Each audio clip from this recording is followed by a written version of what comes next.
ఇప్పుడు గ్రామీణ ప్రాంతాల వరకు మనము ఎన్ఎస్పి ద్వారా వచ్చే ద్వారా కృష్ణా వెస్టర్న్ డెల్టా కాలువల ద్వారా చెరువులు నింపుకుంటున్నాం.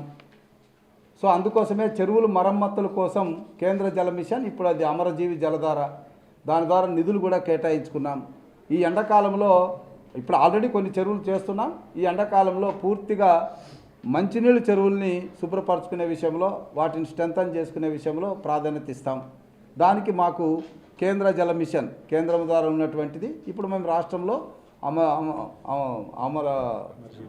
అమరజీవి పొట్టి శ్రీరాముల యొక్క జలధార అనేటువంటి కార్యక్రమం ద్వారా చేస్తున్నాం కాబట్టి దానికి నిధులు వస్తాయి, ప్రాబ్లం లేదు.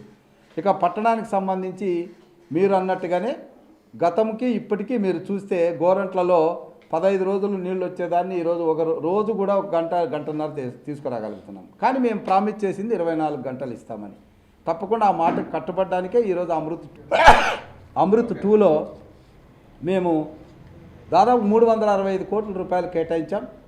ఏదైతే మిగిలిపోయిందో ఆ వర్కులు కంప్లీట్ చేసుకొని వచ్చే ఆర్థిక సంవత్సరం నాటికి 24 గంటల సేపు ఇంట్లోనే ట్యాప్ ద్వారా నీళ్లు అందించేటటువంటి కార్యక్రమాన్ని మేము చేస్తాం. ఖచ్చితంగా మీరు అన్నట్టుగా గోరంట్ల నగరాలు, రెడ్డిపాలెము, అంకిరెడ్డిపాలెము, స్వర్ణభారతి నగరు, అదేవిధంగా నల్లపాడు, మళ్ళా తర్వాత పొత్తూరు, తర్వాత ఏటుకూరు, ఇవన్నీ కూడా ఖచ్చితంగా ఇప్పుడు ఏటుకూరుకి సంబంధించి మీరు అడిగారు చక్కటి ప్రశ్న.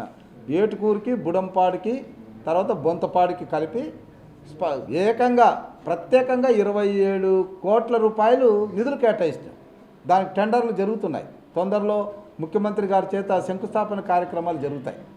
తర్వాత మనకు అర్బన్ ఇన్ఫ్రాస్ట్రక్చర్ డెవలప్మెంట్ బ్యాంక్ నుంచి మరొక 225 కోట్ల రూపాయలు మీరు చెప్పినట్టుగా ఈ 11 గ్రామాల్లో ఓహెచ్ఎస్ఆర్లు కడతాం.